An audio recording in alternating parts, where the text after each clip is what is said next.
Oh, I was having this conversation with a friend of mine yesterday, and we started talking about several things. But one of the things that kind of stuck out to me the most was how stagnant we can be as a as a as a race, right?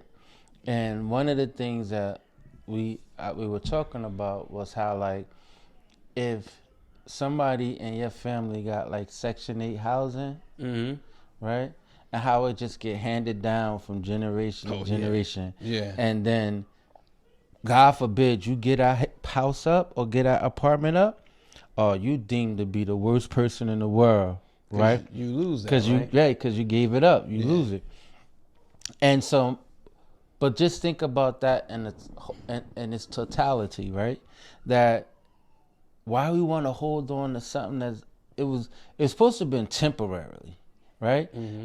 Section 8 was to help you once you got on, keep it moving, right? But no, you want to keep it and pass it down to the next generation, then pass it down to the next generation, and so forth and so on. And what are you doing? All you're doing is passing down complacency. You understand what I'm saying? Passing down being That's being comfortable. That's being comfortable. shit, you talking about a institutionalized. That's a form of institutionalized right there. Yeah. You understand what I'm saying? Like, come on, man. Like, we got if you do better once you know better. We don't like being uncomfortable.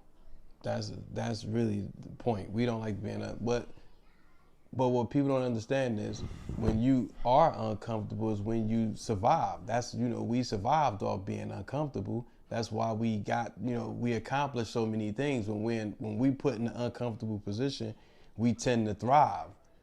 But when you get too comfortable, like to your point with the Section 8, you're right. It gets passed down, and then you're right. I've heard people say, like, man, you gave that shit up. Like, yo, we could have took that. It's like, so people just feel like I don't want to move from this area. Why? Because we've been here this whole time, and I know everybody around here, so ain't nobody bothering me. So I don't plan on moving unless I could take it with me. And not only that, right? What you scared of? So here's the thinking and the mentality of that, right? You limit yourself so much, whereas so now you're saying to yourself, I don't know if I could pay a full rent. Yeah. You can pay a full rent. Yeah. Just go to work and pay it. That's simple. it. That's simple. it. I remember when my one of my exes, right? They moved to Atlanta, right? Mm-hmm. And in Atlanta, they constantly building new complexes, new apartment complexes, apartment buildings everywhere, right? So finding a place to live is never gonna be a problem, right?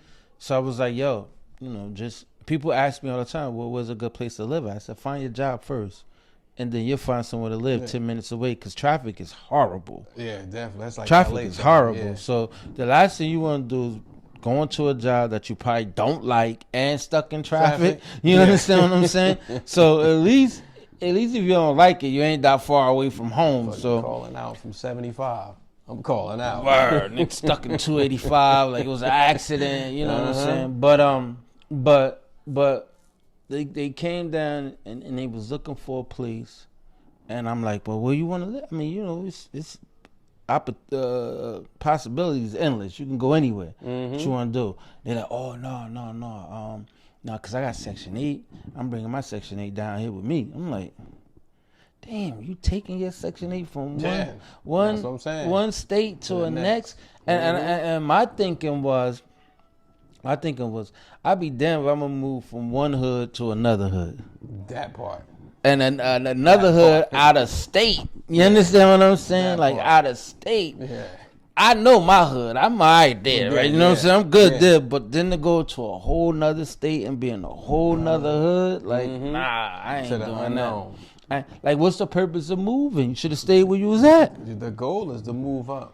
Right, the purpose of moving to have a better life, sustain better, whatever your reasoning for moving was, it should have been for the better, right? not to go into somebody else's fucking hood. You understand what I'm saying? Now, I will say this: if the goal is to take it to eventually come up, then you just need a place. But if the goal is to come up, though, I can understand that. But in my experience, people have always stayed on that same plane. Go to your point, right? I get it. You moving into a new state, new environment, everything different, new, right? You may need that to get on. Yeah. You understand what I'm saying? Then once you on, then but not many people move to another state just on a fuck it, I'm out. Not without putting something in play. Yeah. You know what I'm saying? So I just say that, that thinking, that mentality, that whole way of thinking that, hey, Section 8 is the way to go. That's the case. You always gonna be on public assistance. You're always gonna be looking for some type of handout. You never gonna want nothing better for yourself. Like it's a mindset that will keep you always trapped and always stuck in the same space. Yep. It's like you're like a hamster running on that wheel going nowhere. You're doing a lot of running, but you're in the same spot. I think people don't understand that Section 8, like that whole Affordable Housing Act shit, it was meant for it to be temporary. It wasn't meant for us to pass it down from generation to generation. You might have maybe 1 to 1 to 3% of the American people that actually get off it. You don't have many, so I would stick with the 1.5%.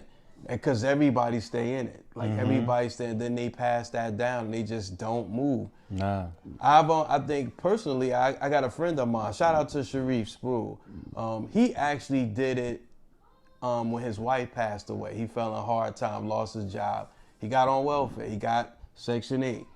He ended up going to school, and now he's in the medical field profession, has a house and the whole nine, actually used it for what it was for and blossomed. Now he got his own program. I'm pretty sure there's some stories of it, right? And I think even at some point the government made an attempt to try to wean people off of it because they was using it so much of a dependency. Change every year. Right. They was so dependent on. That's why at some point, I remember a time when the young women who were on it, they would have to go to classes, job training, and like, listen, if you have any more kids, we ain't giving you no more money. Yeah. You understand what I'm saying? Yeah. And you got to show us that you're working towards getting off of this. You know what I'm saying? Because after a while, we cutting you off. Absolutely. You understand? Absolutely. Now, I remember they put something in play, and I'm probably paraphrasing on exactly how the program worked or how it went through. But I thought that was a start to start weaning them off, But I guess people weren't moving at a rate where they can come off of it, and stay off of it. Like they may take them off, and then a month or two later they reapplying us. I don't know the ins and outs of how all that played out or how all that worked, but I do know at one point they were putting that in play. And you hear people like in the hood, they was like, "Oh, I gotta go to this class and for my Section 8 or whatever." But I never heard like the end results of how all of it played out. But it's just I think another system that is used in place to keep us where we're at. Just something else to keep us stagnated and keep us. Psychologically in the stalemate mentality, whereas though I can't go nowhere, I can't move, but you can. And I remember, not too long ago, especially like when I moved back to New Jersey, and I remember like around the first of the month, you would see U-Haul trucks, right? And the first thing would come to my mind is, I wonder where they move out. I hope they not moving in. You know what I'm saying? I hope they moving out and moving somewhere else. You know what I'm saying? But I always be curious, like, where they going? Where are they moving in? Or they moving out? You know what I'm saying? Then you get some people just move from one side of the hood to the other side of the hood. Yeah. You know what I'm saying? And I think people want better. I don't know if they believe that they can achieve better. Or that they can have better. It's just unfortunate, but I tell you, you can definitely have better, and you can definitely get better if you want better. You know what I'm saying? I want to ask you a question real quick. I got a question to ask you. Do you think white people, the Caucasian people, do the same thing on Section 8? Do you think they hand it down from generation to generation? Do you think it's an American thing? Because it's a lot of immigrants coming on Section 8, but I think they get off of it. Do you think of the American people, just the American people, people who are born here and Americanized, whether they're another nationality or not, do you think that, all right, screw it, I'm gonna narrow it down, blacks and whites in America, do you think we pass it down and everybody else use it for what it's meant for? That's a good question. That's a good question. I wish I could give you.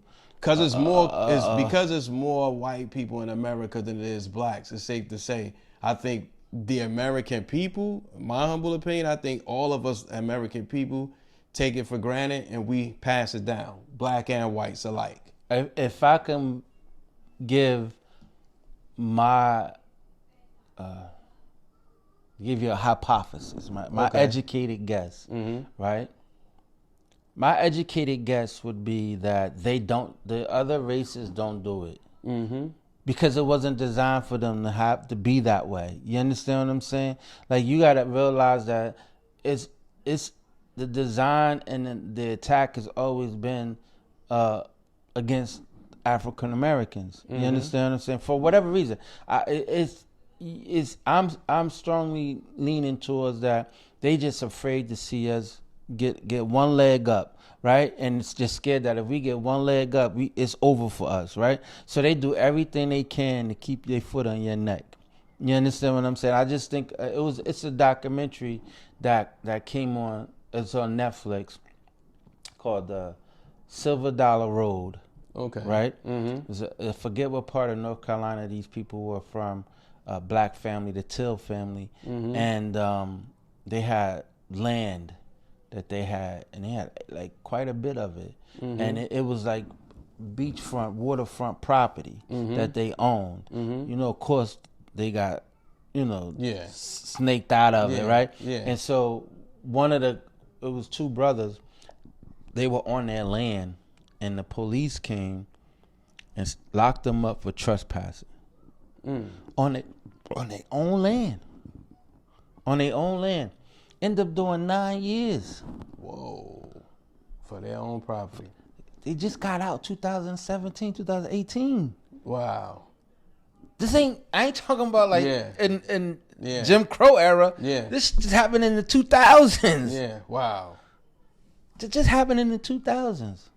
So I think it's that they do things to it's just designed for us. It's just that simple. Designed for us. Like it was another story I heard about this lady she was from New York and she bought land in North Carolina. She had 10 kids or something like that. She was like, you know what? When I retire, when I get out of New York, going down there and set up shop. So she bought land. So then now she getting money. She got her money together to get a modular home.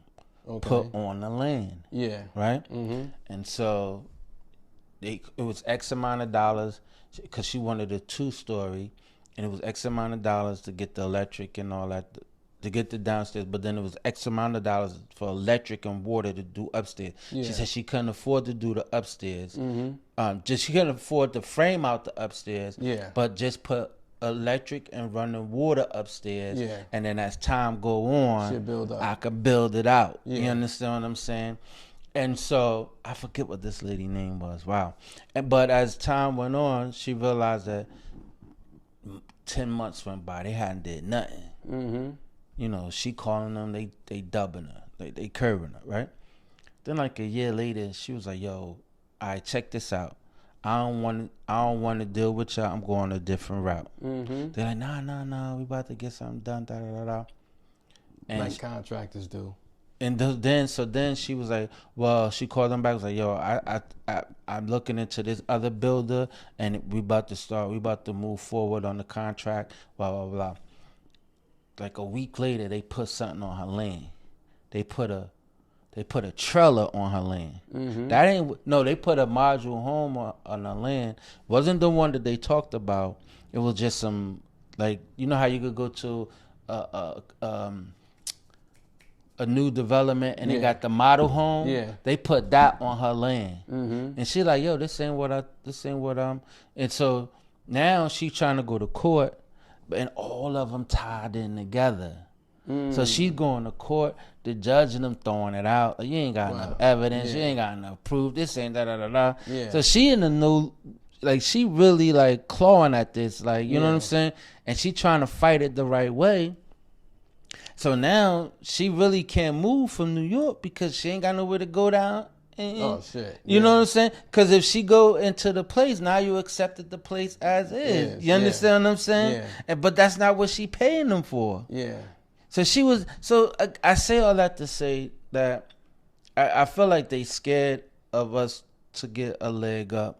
You know what I'm saying? To do anything that's meaningful, anything that has any substance. And if it's something that they want, they gonna take it. You understand? And they write the laws, they enforce the laws. You understand what I'm saying? And all them laws is catered towards, you know, us, right? And I was catered to keeping us out. Yes. Right? And so I was having a conversation just last weekend, and I thought about it. I remember back in the day they had that law, 1,000 feet from a school. Yeah. Right? So I was leaving out my place, going to the cigar shop. Right? And I was like, going over that way, and I'm like, wow, ain't no school nowhere near, ain't no school within almost a mile. You understand what I'm saying? Like, it was just an inner city thing. And if you think about the city we grew up in, ain't no way you could have got hit without 1,000 feet of a school. If you think about schools everywhere. If you was on Prince, right? You got 18th Avenue. You got Louise A. Spencer. You got Montgomery. You understand what I'm saying? All them schools was right there. Even where I lived at, you had Cleveland right across the street. What's up the street? Project Link. Right Queen of Angels. Queen of Angels. You understand what I'm saying? What's it? West Kenny Street. Morton Street. Yeah. West Kenny. Yeah. Quitman Street. Montgomery. Yeah. Quitman Street. All of them. Yeah. You know what I'm saying? So surrounded by schools. Just in that area. Yeah. And all of them is, just think, them projects wasn't even a mile apart from each other. Yeah. You could go from and that's a lot like Hayes to when you think about to West Kenny. If you Howard. ship it to New York and you go to Brooklyn, you got all the projects in Brooklyn. Same thing in Queens. Same thing the Bronx. Like the schools. You live in the inner city, the schools are like right up the street. And it's like not walking just distance. one school, it's at least 5 schools. Yeah, walking three distance. to 5 schools. Yes, you're right. That's what I guess you call, being convenient when you live in the urban area, right? Because everything is there. Whereas though if you're in a more rural or suburban area, you got to drive. You know what I'm saying? School bus, bus to school. Yeah. Right. So it's just the mentality, and they write the laws and they enforce them. You understand what I'm saying? So, you may find yourself in like a lose-lose situation in most of these cases. And you know it's funny because I agree with you, but I do believe that there are white people on assistance and passing it down. When you think about them being the majority in this country, think about the people in the Midwest who Donald Trump talks to. Even though some of those people don't have money, but they vote. You know what I'm saying? They don't have money, even though he puts it out there. Not on a guy, but he puts it out there like we're all gonna be successful, knowing that these people can't afford it. So they're passing that Section 8 down too. They're passing it down like we are. They're the larger percentage of people who are getting assistance. We do it, and but see, for them, I don't think it's because they're complacent. To be honest with you, I think they do it because they feel they earned it. We do it to be complacent. They feel like they did it because of the way this country's designed. I'm owed this. You know what I'm saying? They have a sense of entitlement. Correct. We fall comfortable instead of looking at it like, our backs is against the wall. We need to do something, but we get comfortable with it. You know what? Real quick. I'm gonna say this. I just came back from Washington D.C. Right, and Shout out to DC. Shout out to DC. Shout out to all the good people out there too. And I must say, I actually took a tour of the Capitol. Okay. And the you know what? The first time there? The first time there. Just like it was Donald Trump first time when he got elected. His first time when he got elected. The thing that fucked me up was that when I took a tour, I said, you know what? I want to do the Capitol tour. I took a tour, right? I looked to the left, looked to the right. I didn't see none of my people in there. On this tour, I seen none of my people. Now, however, I did see my people, but they weren't from this country. They were from the motherland, which is still my people. So, and if I had to do a number, it's 30 in the group. Let's say this. I got 30 people in a group. 2 blacks, 18 foreigners, Caucasian, 18 foreigners, and maybe where am I? So that's 20. So the other 10. The other 10 was white American. So so it just let me know that there are foreigners that want to know more about this country and how it operates than the people who actually live here, and least of all us. So, and that's when every group I saw, if it wasn't a school trip, which of course is black kids in the school trip because they got to go, it's a school trip. But outside of that, when you look at all the adults, not too many Americans wanted to know what was going on in that White House. So I think I encourage black families, take your families to see that, because to be honest with you, you kind of get a sense of where you fit in this country. We're ostracized because we don't want to know. We go by what we see on TV, but when you go in there, it gives you a sense of like how you should feel empowered. Patriotic. I won't even say that. I think we should know. Because one thing I learned from that trip, which we all know anyway, was how that White House, all that shit was designed. We built that shit. You know what I'm saying? We built it on our backs.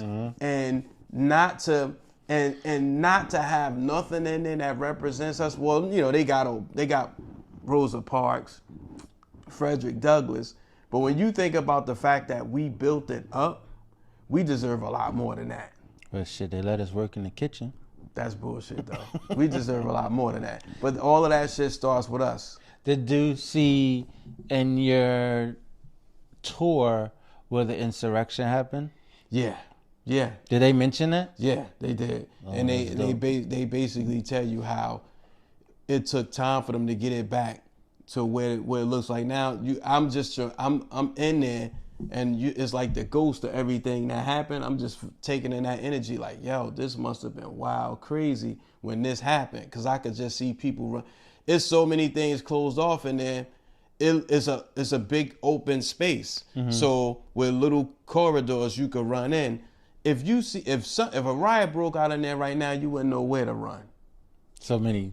It's so many doors. It's so many doors. It's ridiculous. But it's definitely... Anybody in this should get incarcerated. They got cameras everywhere.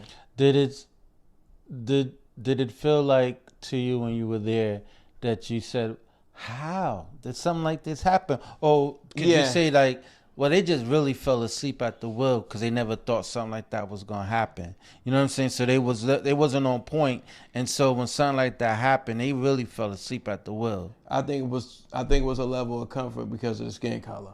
That's in a nutshell. They was comfortable because it was their own who was protesting. So they looked at it like, it's our own people. They not going to do nothing. And I don't mean owned by American. I mean own skin color. No. You know what I'm saying? Because had they been tan representing the Islamic community, they would have had the gas. If it would have been black people, they would have had the gas. If it had been the Asian people, they would have had the gas. So because it was their own, they felt it was a non-threatening movement. And when it turned into something else, they wasn't ready for it. They was not ready for it. And people lost their lives and still nobody got charged for murder. I'm curious to kind of know what the security was like. Yo, that's pre-insurrection, right? Yeah. Now it's thick, right? No, I'm saying, but what it was like before then. You know what? Before then, it was always thick. Cause I was. That's not the first time I've been to DC in that area. It's always been thick. It's always been. It's just that's the first time I ever took the tours. But when you go outside of there, you see it's like any federal building. I don't know if you see how the security is tight around federal buildings. So you can't even park around. So imagine in DC, it's going to be twice as much as that. That's why I was kind of thrown back when that whole situation happened, because it's like, how? But you have to understand that, again, they comfortable with their own. They didn't think it was going to go that far, and they did, because if it was any other nationality, they would have been gas thrown in the street. They don't even do hoses no more. They would have had the rubber bullets and just trying to take people down. It would have went that far without it even getting. Nobody would be able to even get to the fucking barricade. These guys not only got to the barricade, they was able to jump and get through all that security, which get inside the building. Get inside the building. Nobody shot, nobody stun gunned, nothing. Now you can't tell me that ain't a level of comfort. That's a level of comfort where you felt you could just talk your way. No, stop. That's the power of Trump. I guess. The power of Trump. Trump said no one gets hurt. I guess, no one gets hurt. In this country, again, going back to our original point, we have to stay diligent, and we have to stay uncomfortable. Our mind frame should be on uncomfortability. It should not be on a level of comfort. We should not be passing down Section 8 to families and generations to come on. That's something that we should use just for the purposes of getting off of it and building upward. Correct. And not sideways and staying stagnant. Not in this country. Because a comfort level will keep you, you'll never grow if you're comfort. It's when you be uncomfortable that you have to open up your mind to exercise your rights, to think how I'm going to get out of this, how I'm going to maneuver through this, how I'm going to get through this is when you're uncomfortable, right? As long as you're comfortable, it's business as usual, nothing to worry about. You know what I'm saying? That's it. We good to go, That's it. That's crazy. And shout out to Jim Jones. Jim Jones got into a scuffle at the airport. Oh, did he? You didn't see that? Oh, shit, no. Yeah, it was online. Jim Jones got into a scuffle, 2 white guys at the airport. Really? What happened? I don't know. He was coming down the escalator. Shit. They were coming down the escalator. Next thing you know, Jim Jones and these niggas just start getting at it. Jim Jones threw a nigga down the escalator. Other nigga jumped on his back. You understand? When the police came, you already know what happened. They got him. They ran down on Jim Jones. He like, yo, why y'all? They jumped me. That's what he kept saying. Like, them two attacked me. Like, they my fault. They bloody, but they attacked me. You understand what I'm saying? They attacked me. It's equivalent to the young man at Bridgewater Mall. Yeah, same thing. Yeah. Same thing that happened at Bridgewater Mall and went right to him. Because he's the threat. The darker is the threat. There you go. That's why I never went with that teaching my children that the black cat is bad luck. Because when you put that, the emphasis is black. You know what I'm saying? It's not this fact. It's not about the cat. The emphasis is black cat is bad luck. Why is the black cat bad luck? Why the white cat can't be bad luck? So it's here, man. It's here. I tell you, black is beautiful. Black can't be beautiful and bad luck. You know what I'm saying? Black is beautiful. Black is positive. Black is love. Black is the sun. That's the creator of all things. Think about it. You wear something black in the heat, that don't attract heat. That in the summertime, you could wear black and be cool. You wear that white, you be burning up. But yeah, man, why them niggas ain't burn up in a Ku Klux Klan outfit? Nigga, when it was, that's why they did them at night. That's why they wore them at night, because it was too hot. But that's crazy. But I just wish, and the message for me to the people today, let's stop being so comfortable. With complacency. Let's stop handing down these Section 8s to your kids or your family members. They got to figure it out. Just like you were able to get out of that situation and now you're able to hand it down, they got to figure it out too. All you're doing is enabling them to be leeches of the system. Yes. That is designed to tear you up anyway. You understand what I'm saying? So the thing is, just stop being so comfortable and being so nonchalant about the way life is, because the life ain't about that. And then and I tell you this, the Latino family, the community, they coming in, they getting every government assistance that they can get, right? Mm-hmm. And at the same time, they out working. You know, the women getting assistance, but the man out here working, right? Mm-hmm. You know what I'm saying? And they ain't got no paper. They ain't got nothing like whereas though they could get food stamps, but they probably can't get TRA or rental assistance because they not documented. But their kids will be documented. You know what I'm saying? Because their kids were born here. You get what I'm saying? But you know, they getting all the services and while Poppy out here building houses, laying concrete, that's it, cooking. Poppy out here doing everything known to man. You know what I'm saying? Next thing you know, they up. You understand what I'm saying? They up. They next thing you know, they in the house bigger than everybody's. You know what I'm saying? And they in your hood. They in your hood. They in every neighborhood. I don't care where you go. They there. And you know what's weird about that? Not to cut you off. I remember we was having a conversation before about Latinos and Puerto Ricans. They wasn't in our neighborhood. No. Like I said, I remember one, Puerto Rican Johnny, that was it. Yeah. Because you know what? Blacks, Puerto Ricans, we all grew up in the same communities, but they were like, we all had areas. And the only time they intertwine is in school. That's it. We went to school. Now, keeping it a buck, where the Puerto Ricans at? They not even in the Bronx that much no more. I mean, you might go, now it's other nationalities. Everybody done moved.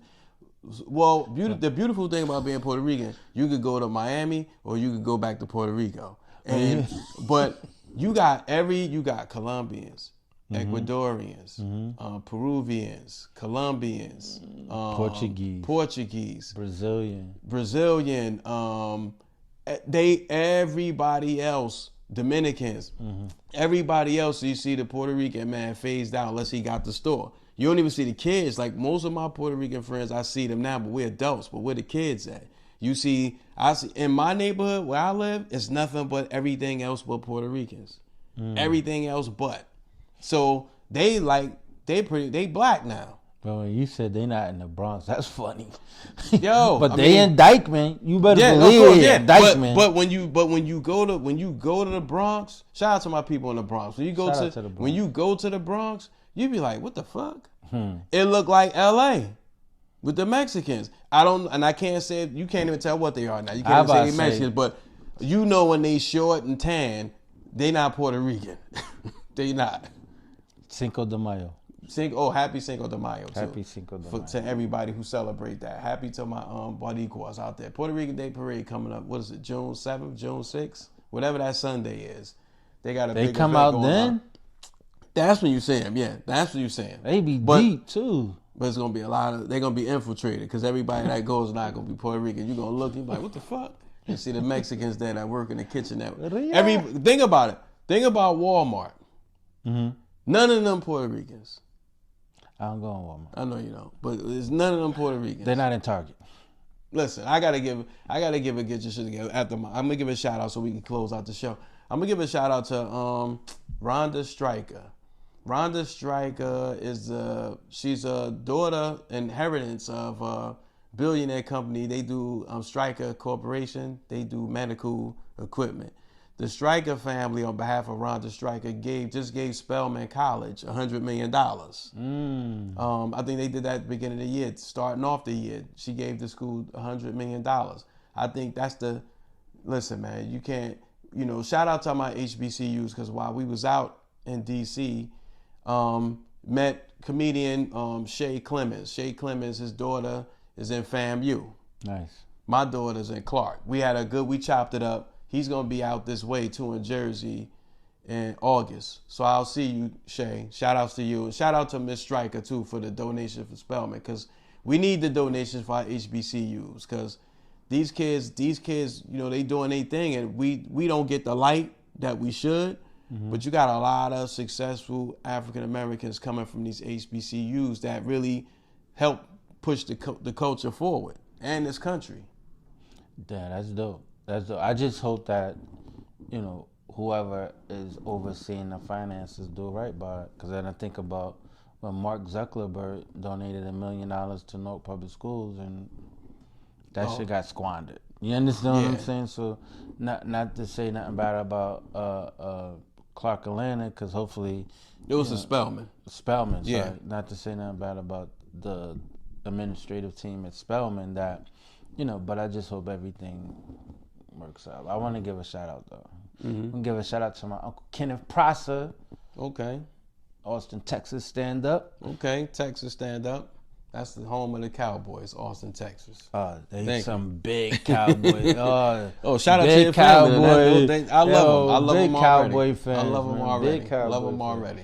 They talking to another date. But yeah, I think we trying to get Zeke back and all this. Yeah, they got him. I'm not happy about that pick, but they got him. They got him. Listen, you got to get your shit together. Not that I could think. Oh, yeah, I don't. I get my get your shit together goes out to anybody that asks to borrow money, and then do everything under the sun but pay it back. Of course. And then got the audacity to get mad when you want your money back. Yeah, right. Except that part right there. That part. You'll get mad because I got a laundry list of people to do that. You will get mad because I said, yo, what's up with that? What's up with that change? You know what I'm saying? Yeah. Like, you want to get mad because I'm asking about my change that you said you were going to get back 30 days ago that you never gave back? Like, come on. Like, what we doing here? Now you don't want to respond to text messages. Now you feeling guilty and awkward when I'm reaching out to you, thinking I'm talking about that, but I ain't talking about that change. And look, and then and I'm gonna piggyback off that and have the audacity not to want to speak to you no more. Like, and without taking accountability, like, yo, B, you right. They just now they don't want to fuck with you no more. That part. You took. You know what I'm saying? You shouldn't be mad at me. Listen, you asked me, could I help you? I helped you, right?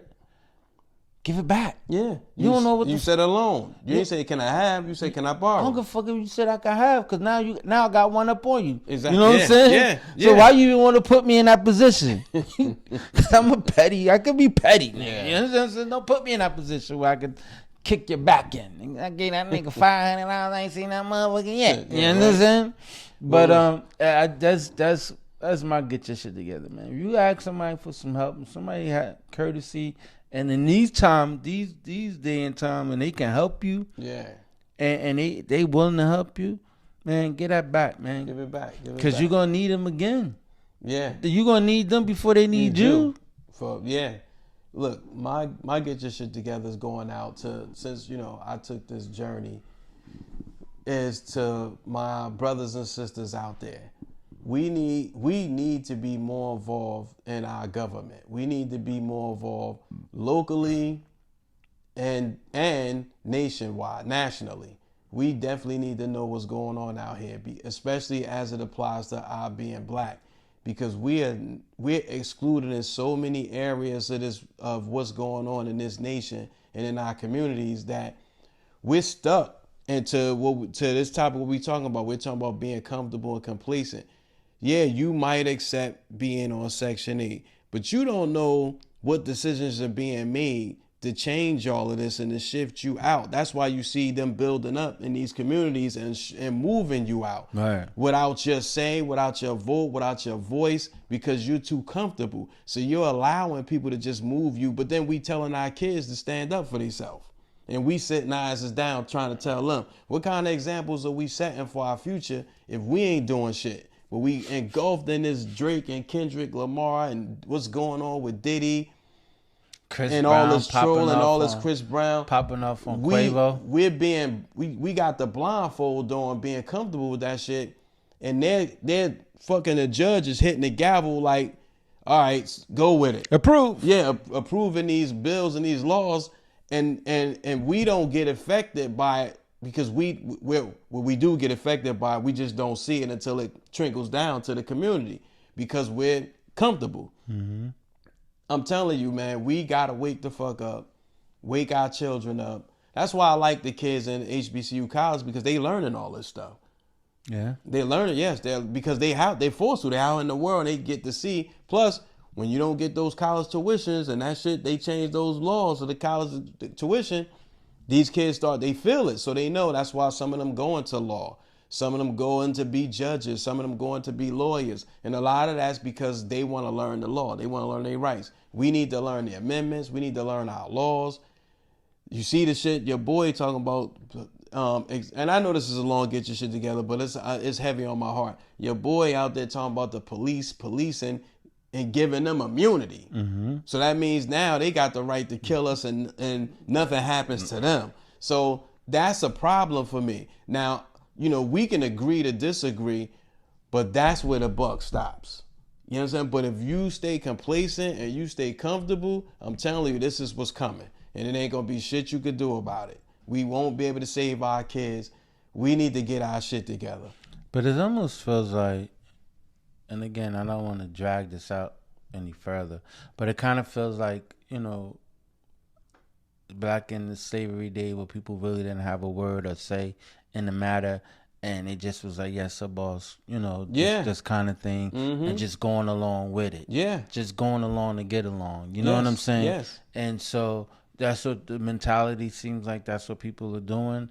That's what they have. They just going along just to get along, And that's sad. Very sad. Very sad. So listen, on that note, you heard us. You can hit us up at goingvocal@gmail.com. That's GOINVOCAL@gmail.com. And, shout out to everybody who watched the show. Shout out to people that subscribe to the show. Shout out to all the love we get on Instagram, TikTok. And they got another thing with TikTok, which we may have to stop the whole TikTok, and because we're gonna talk about that too, how China is invading TikTok and the music industry trying to take over. So I would say be careful with your social media content. Yeah, content, and limit to how much you share and what you're willing to share as far as your personal information.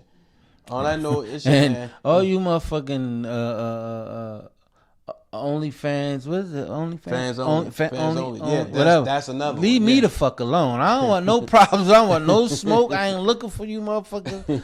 I don't want no problems. Leave me alone. Stop hitting me up for whatever. Good. I got an OnlyFans. I'm good. An OnlyFans subscriber written on my head. I'm not. Nigga, that's not me. Leave me the fuck alone. Nigga. Stay out my inbox. Yeah, that too. That part. And it's your man JMC. It's the favorite Republican, Lil. And we've gone vocal. Peace. Everybody tune into the Pod Squad now.